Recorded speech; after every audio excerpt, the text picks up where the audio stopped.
આ એક કેનાલ છે અને જ્યાં ગાબડું પડ્યું છે એના દ્વારા આપ સોસાયટી જોઈ શકો છો કે ત્યાં ખેતરોમાં પાણી ભરાઈ ગયું છે. કાલે તો બહુ જ પાણી હતું અને પાયામાં પાણી ઉતર્યું છે. અમારી સોસાયટીને નુકસાન થાય છે અને વધતા માખી મચ્છરોનો ઉપદ્રવ ખૂબ જ છે.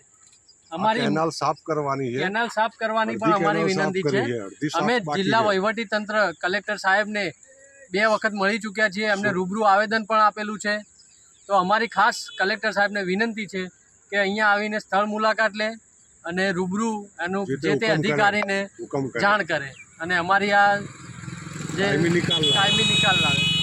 જ્યારે અમે રજૂઆત કરીએ ત્યારે સિંચાઈ વિભાગવાળા એમ કહે છે કે નગરપાલિકાની છે કેનાલ.